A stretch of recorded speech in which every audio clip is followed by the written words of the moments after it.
යේමෙනේ ඉන්ධන ගබඩා සංකීර්ණයකට ඇමරිකානු හමුදා එල්ල කළ ප්‍රහාරයකින් පුද්ගලයන් 38 දෙනෙකු මිය ගොස් තිබෙනවා. එහිදී තවත් පුද්ගලයන් 100කට වැඩි සංඛ්‍යාවක් තුවාල ලබා ඇති බව විදේශ මාධ්‍ය වාර්තා කළා. ප්‍රහාරය සමග එම ස්ථානයේ තෙවන්ත පිපිරීමක් සහ ගින්නක් හටගෙන ඇති බවයි සඳහන් වන්නේ. හුති කැරලිකරුවන් ඉලක්ක කර ගනිමින් අදාළ ප්‍රහාරය සිදු කළ බව ඇමරිකානු ආරක්ෂක අංශය සඳහන් කර තිබෙනවා. කෙසේ වෙතත් ප්‍රහාරයෙන් සීල් වැසියන් මියගොස් ඇති බව හුති කැරලිකරුවන් සඳහන් කර තිබේ.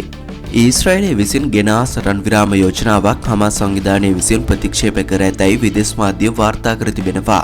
හමාස් සංවිධානය පවසා ඇත්තේ යුද්ධය අවසන් කර පලස්තීන සිරකරුවන් නිදහස් කිරීම සඳහා ඉතිරි සියලු ප්‍රාණපකරුවන් නිදහස් කර ගැනීමේ ගිවිසුමක් සඳහා වහාම සාකච්ඡා කිරීමට සිය සංවිධානය සූදානම් බවටයි. හමාස් සංවිධානයේ ප්‍රධාන සාකච්ඡාකරු කලීල් අල් හයියා වීඩියෝවක් නිකුත් කරමින් පවසා ඇත්තේ ඊශ්‍රායල් අගමැතිවරයාගේ දේශපාලන න්‍යාය පත්‍රයට සේවය කරන අර්ධ ගනුදෙනු සිය සංවිධානය පිළිනොගන්නා බවටයි. ඊශ්‍රායලයේ නවතම යෝජනාවට ප්‍රාණපකරුවන් 10 දෙනෙකු නිදහස් කිරීම සඳහා දින 45ක සරන් විරාමයක් ඇතුළත් වනවා. නමුත් එම යෝජනාව හමාස් සංවිධානය විසින් ප්‍රතික්ෂේප කර ඇති අතර එම සංවිධානය පවසා ඇත්තේ ඊශ්‍රායලය විසින් සිරගත කර ඇති එකඟ වූ පලස්තීන ජාතිකයන් සමග සියලුම ප්‍රාණපකරුවන් හුවමාරු කර ගැනීමට සහ යුද්ධය අවසන් කිරීමට වහාම ගිවිසුමක් සාකච්ඡා කිරීමට සිය කණ්ඩායම සූදානම් බවටයි.